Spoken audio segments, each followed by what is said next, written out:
La situación interna que se vive en la Iglesia es tan difícil que la preocupación ha llegado ya a todos los niveles ante lo que pueda pasar.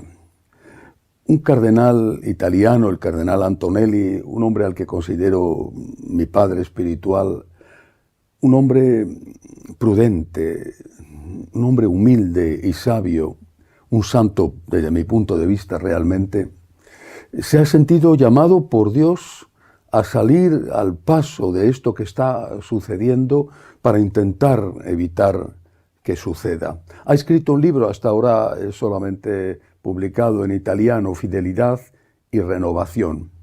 Y en ese libro, entre otras cosas, analiza la relación que hay entre la necesaria evolución en nuestra comprensión del dogma. Es imprescindible el dogma, el misterio de Dios. Nunca podremos entenderlo del todo. Siempre tenemos que estar intentando comprender más y comprender mejor. Pero una cosa es la evolución en nuestra comprensión del dogma, del misterio de Dios, de las enseñanzas de Cristo, y otra cosa muy distinta es la traición a ese dogma, la manipulación de ese dogma, buscando todo tipo de excusas. En este libro, el cardenal Antonelli hace una comparación entre las herejías de hoy, que él delicadamente llama teologías desviadas, con la herejía modernista, porque ve un gran paralelismo entre ambas. Y de una forma magistral sintetiza esta herejía actual, esta teología desviada, la sintetiza en una serie de puntos. Es un resumen perfecto de lo que está sucediendo y todos deberíamos de ser conscientes de ello para que no nos engañen con palabras que en el fondo no son más que excusas para hacernos aceptar algo que no es verdadero, que no es católico. Primera característica de esta nueva teología, de esta teología desviada. La fe sería una experiencia existencial de confianza en Dios, una actitud práctica sin conocimiento intelectual.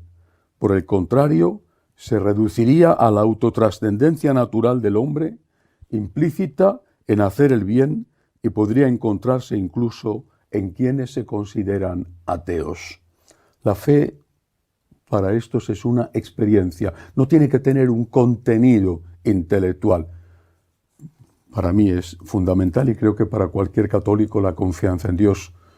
El aspecto de confianza de la fe es esencial, pero la fe tiene un contenido doctrinal, tiene un contenido de unas ideas y de unos principios, y eso está contenido en la fe católica, en el depósito de la fe. Y si no se comparte esto íntegramente, no se puede ser católico. Segundo punto, puesto que a los ojos de los creyentes de cualquier religión, toda la creación y toda la historia son presencia y revelación de Dios, la fe, incluso la fe cristiana, coincidiría esencialmente con el sentido religioso común. Dicho de otra forma, da igual ser católico que ser protestante, da igual ser católico que ser budista o que ser musulmán, y da igual ser católico que ser ateo. Hay un sentido religioso común y eso es la fe y eso es lo que importa. Se olvida la esencia del cristianismo, la plenitud de la revelación, aunque haya ciertamente lo que San Pablo denominó, lo que aparece en el Nuevo Testamento, los semina verbi, las semillas del verbo. En los demás hay partes de verdad, pero la plenitud de la verdad está en la Iglesia Católica y eso se olvida, eso es parte de la herejía. Tercer punto. Aparte de la acción creadora universal, para estos nuevos teólogos desviados, ¿no serían admisibles las intervenciones especiales de Dios en el mundo creado y en la historia humana, como los mensajes entregados a los profetas, los milagros, por encima de las fuerzas naturales, la encarnación del Verbo eterno en Jesús de Nazaret. Por tanto, ¿no habría una historia especial de salvación? Israel, Jesús, Iglesia, ni una revelación cristiana específica. Esto es típicamente modernista y liberal. Todo lo que es sobrenatural es falso. Es que lo primero que es sobrenatural, lo señala el cardenal Antonelli, es la encarnación del Hijo de Dios. Y por lo tanto, esa encarnación, para estos nuevos teólogos, es falsa. Jesucristo no es el Hijo de Dios. Continúa. Para estos nuevos teólogos, Jesús de Nazaret no sería verdadero Dios y verdadero hombre, sino solo un hombre extraordinario. El perfecto creyente en Dios no sería el Salvador universal, sino solo el testigo más autorizado de la voluntad salvífica de Dios hacia todos los hombres. Ahí está el centro del problema. Cuando se pierde la fe o se deja la fe simplemente relacionada con una idea abstracta de un Dios creador que vive al margen del mundo al cual no le interesamos, cuando se pierde la fe verdadera, se tiene un sentido, en el fondo, muy parecido al sentido masónico de la fe. Cuando se pierde la fe verdadera, lo primero que se pierde es la encarnación de nuestro Señor y a continuación la salvación que nos viene dada por Jesucristo. Y esto se intenta pasar como el nuevo cristianismo de la nueva Iglesia. Continúa diciendo: todas las religiones, doctrinas, ritos, oraciones, estructuras, actividades personales y comunitarias serían interpretaciones derivadas y secundarias de la fe vivida histórica y culturalmente, condicionadas, cambiantes e incluso contradictorias en el transcurso del tiempo. Incluso la enseñanza de Jesús sería una interpretación de su experiencia vivida en el contexto de la cultura bíblica judía. A esto llevo refiriéndome varias semanas. Las enseñanzas de Jesús no son enseñanzas de Dios, porque Cristo para ellos no es Dios. Como Cristo no es Dios, como el Verbo no se ha hecho carne, las enseñanzas de Jesús son enseñanzas humanas, al mismo nivel, o si se quiere superior, pero al fin enseñanzas humanas, como pueden ser las de Confucio, o posteriormente las de Mahoma, enseñanzas de un gran hombre, y por lo tanto condicionadas por su cultura, y por lo tanto necesariamente cambiantes. La Sagrada Escritura y la tradición eclesial de la fe no contendrían verdades en las que creer, sino que interpretarían y testimoniarían las experiencias religiosas vividas a raíz de Jesús de Nazaret, y por lo tanto serían valiosas para estimular experiencias aún nuevas.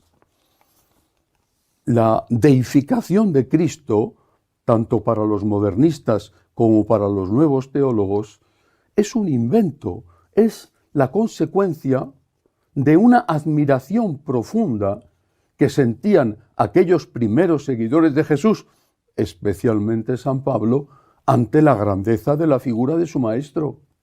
Fue divinizado a posteriori. Él solo pretendió ser un maestro moral dentro de la teología bíblica del Antiguo Testamento, un renovador en algunas cosas, pero de ningún modo Dios. Esto es modernismo puro y esto es la teología liberal al 100%. Añade el cardenal Antonelli en su libro: la creación y la historia, al ser siempre revelación permanente a través de los signos de los tiempos, podrían dar un sentido nuevo al Evangelio y a los dogmas de la Iglesia, incluso en contradicción con el sentido recibido en el pasado. Después de haber desprovisto a Cristo de su divinidad, de haber de hecho de él un hombre bueno, extraordinario, pero solo un hombre, sometido a la cultura de su época, después de esto Es evidente que sus enseñanzas pueden, incluso deben ser cambiadas para adaptarse a los nuevos tiempos, porque lo que aquel hombre extraordinario enseñó hace 2000 años ya no sirve para el hombre de hoy, no sirve para la sociedad de hoy. Es un traje que se ha quedado pequeño, es un traje viejo, es un traje del cual habrá que aprovechar algo, pero del cual habrá que desprenderse en la parte en que no coincide con los intereses del mundo. Esto es el fin al que llega esta teología desviada. Añade, la liturgia, puesto que se reduce a un conjunto de ritos religiosos comunitarios, debe adaptarse y cambiar completamente según las culturas, los lugares y los tiempos.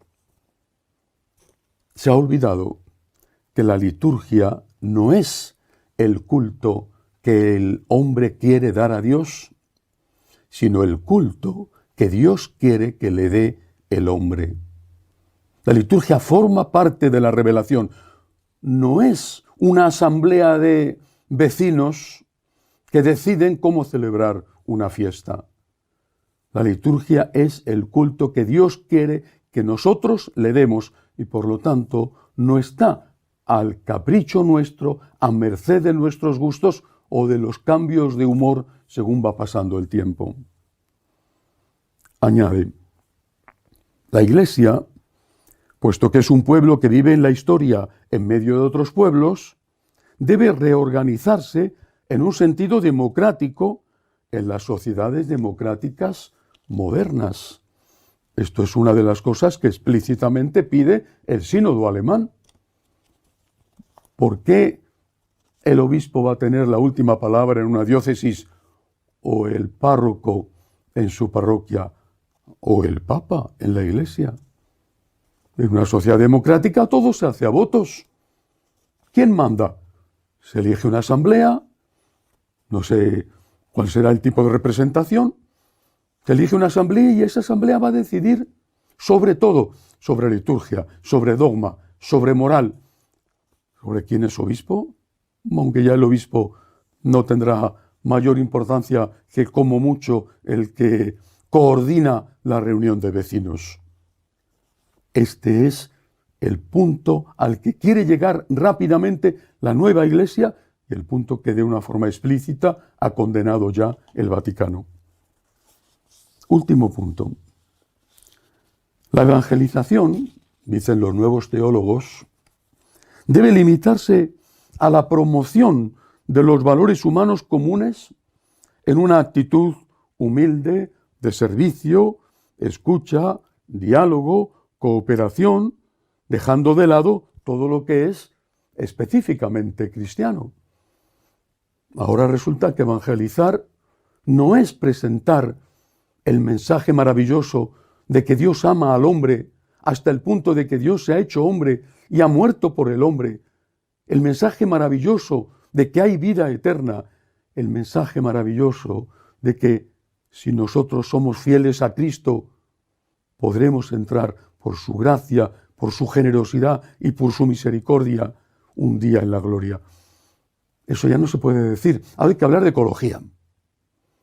Ahora hay que hablar de derechos humanos. ¿Qué derechos humanos? Ahora hay que hablar de justicia social. Pero no podemos hablar de Jesucristo, porque si hablamos de Jesucristo, estamos siendo proselitistas. Eso no se debe de hacer. Eso ahora no toca. Ahora toca hablar de la contaminación de los ríos, o del fin del oso polar, o de la suerte de las ballenas y de las focas. La situación realmente es grave y hay que estar en este momento muy firmes defendiendo la verdad, defendiéndola con amor, defendiéndola como hace este hombre prudente, sabio y santo, defendiéndola con claridad sin insultar, defendiéndola con amor, pero sobre todo hay que rezar mucho. Nuestro trabajo, nuestra valentía incluso, el riesgo que corremos por defender la verdad hoy dentro de la Iglesia es necesario, pero lo que es necesario es que Dios intervenga, Si Dios no construye la casa, en vano se cansan los albañiles. Pidámosle al Señor que proteja a su Iglesia, que salve a su Iglesia. Hasta la semana que viene, si Dios quiere.